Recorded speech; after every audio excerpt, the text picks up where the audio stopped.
Le 30 août, Jésus dit : Que ta réponse, que ce soit au prochain qui s'étonne et te fait remarquer l'apparent abandon de Dieu à ton égard, ou au tentateur qui veut te persuader que tout ton sacrifice ne t'obtient aucun soulagement de Dieu, soit la même que celle du vieux Tobie. Tu leur diras, comme à toi-même : Nous sommes enfants de saints, et nous attendons cette vie que Dieu donne à ceux qui ne perdent jamais leur foi en lui.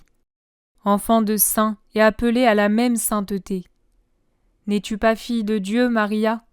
Et qui est plus saint que ton Père ?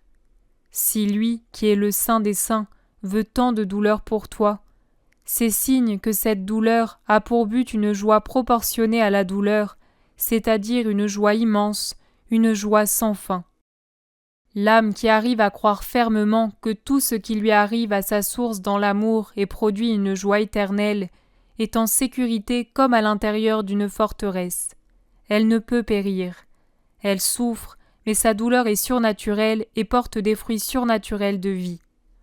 Encore un peu de temps, et la joie viendra. Encore un peu de temps, et je viendrai. Je viendrai sans les limites que je dois imposer maintenant à la rencontre pour l'adapter à ton humanité. Je viendrai de Dieu à l'âme, c'est-à-dire librement, complètement. N'aie pas peur. Tu verras alors combien plus belle est ma demeure que tu ne l'as vue dans tes rêves et imaginée par la pensée.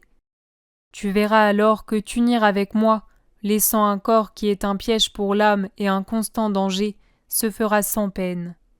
Ne perds jamais la foi en ton Jésus. Je suis près de toi et tu le sens. Mais ne refuse aucun des secours que j'ai mis à votre disposition. La voie surnaturelle dans laquelle tu marches ne t'exempte pas de parcourir la voie commune à toutes les créatures qui vivent dans l'Église. Une huile t'a délivrée, et d'esclave de l'ennemi t'a faite fille de Dieu. Une huile t'a fait milicienne du Christ. Qu'une huile te fasse partager le royaume. L'âme qui entre dans la gloire devient reine, et pour les rois, tu l'as lu, il fallait l'onction. Je veux que tu effaces même les ternissures des péchés passés.